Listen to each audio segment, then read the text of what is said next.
How you going, Hot Joe? I'm going good. Going good now that the Broncos got a win. We can go back home and relax for a bit. Well, let's talk about it, mate. It's a massive win by the Broncos. I mean, they had it under control early on, 34-0 at half-time. Suppose we can talk about the game. It was always going to be a clash of styles. You got the smaller, faster pack for the Dogs and the big physical pack of the Broncos, and the big guys won out tonight. Yeah, they did. You can see, obviously, Pat Carrigan and Big Payne Haas really took it personal tonight. I thought they came out of the blocks really firing, and obviously on the back of that, this guy here, I know he hurt his shoulder, Adam Reynolds, but Ben Hunt, I thought he had probably had his best game for the Broncos in a very, very long time. And obviously what happened last week, it's good to see the Broncos scored some points. Do you know, Joe, early in the game, actually, it led up to this try here, there was a loose ball in the air, and like Ben Hunt made extraordinary effort to get it. I thought, mate, that's a byproduct. You know, Madge would have given him a little touch-up last week after last week. Yeah, exactly. And look, that's this effort. We all know that. And obviously he wasn't at his best last week, so he would have watched the review. He would have got absolutely hammered by the coach. And you can see there, those little effort areas really pay off in the back end of the game. Well, they got the perfect start, didn't they? Yeah. A mistake from the Dogs first set, try after that through Willison, and then 40-20, another try. So they'd set the perfect start. And the conditions as well.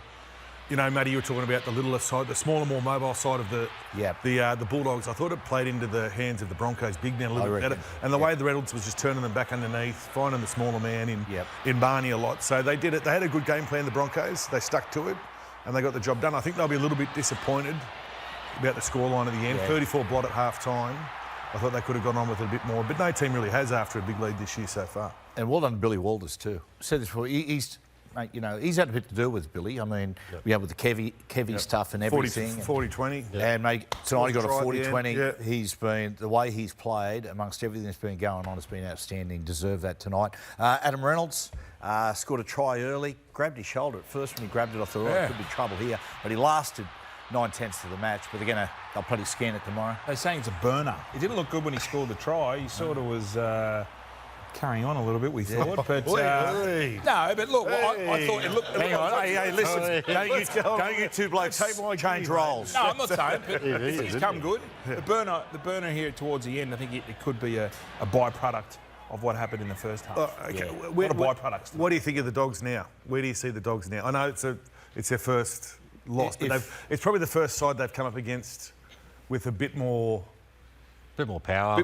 Yeah. Oh, look, it's a great test, but it's hard too. It's sloppy conditions. Look, they are coming off some really good wins. Obviously, the Broncos were coming off a terrible loss last week as well. So it just sort of... If the Broncos couldn't win that tonight, there would have been a lot of trouble. You know, like coming off the last couple of weeks, back home, they had to win. So obviously, you know, the Bulldogs. I still think the Bulldogs are a very good side. I think they still got a lot of good. Definitely. 3-3 Simmons didn't. No. And the other thing about it too, boys, when you go on long winning runs, you do start to become vulnerable. You know, oftentimes, I'm not going to say this about the Dogs because their football was holding up, but oftentimes you go on a long winning run, and you have that loss. You look at the football that you evolved into, and you go, mate, we needed that loss, and I reckon the Bulldogs. That won't hurt them. No. That'll get them back, and I think they'll bounce back next week. And showed the second half. I mean, what they put in the second half, they didn't fall to bits. We said before, we spoke for the Broncos' big man, Willison. Geez, mate, he was good tonight. If you're a big guy and you got great power, like that's a huge advantage. But if you're a big guy and you can operate with playmakers, makes you doubly dangerous. Well, he'd been coming on as a front rower and coming off the bench, so they put him on an edge, and I thought he handled it really well. He was just too much for the Bulldogs' little men. Reed Marnie missed him a couple of times, and no wonder, because he's about 6'8" and a giant. He is a giant. And he's got a bit of an offloading spot. He looks a bit more mobile this year than I think Madge has done an outstanding job getting fitter, more mobile. It looks like it looks like he can move around a little bit better. So that left edge back row, it's as Fletch said, he does usually come off the bench, get stuck in the middle, but he did play very well on the edge. Yeah, no one got Jordan Ricky there as well. So well, he got some depth late scratching for Ricky. Adam Reynolds, he spoke about his shoulder, but I tell you what, in conditions like that, when you got a bloke with his vision and ability, his touch on the ball, his kicking was just another level tonight.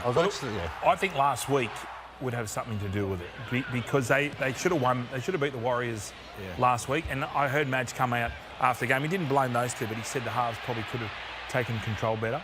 And he certainly did that tonight, along with Benny Hunt. I thought Selwyn was very good at the back. Selwyn. Hodgie. Yeah, look, I think that's what they need. Obviously, there's no disrespect to Reece. Obviously, look, we love the way that he plays, but he just sometimes you can be a little bit erratic, and I just don't think we need it. Like, we've got so many dangerous players in that Broncos outfit. I think Selwyn just did his job tonight. He didn't try and get too creative. He didn't try and draw and pass. He didn't try and get on that block shape. He just took his medicine at times when he had to. And then when you got guys like Renault and Benny Hunt, Billy Walter standing up there as well, and obviously that forward pack, just let them do the work, and then that's what Selwyn did. He just chimed in when he had to. When you were going through your fullback phase, that was good. That was only in good ball. I don't like the running. No. We all have our phases. Don't you? I ran more than you. What are you doing? Hey, boys, well, I'll tell you, you said about the Broncos. Everyone chipped in for the Broncos, even the trainers. Our man, Toby Sexton, the old sex on legs, went for the big kick. And Now, there must be a proper rule. You can't just say redo. Yeah. It's not like playing in the backyard.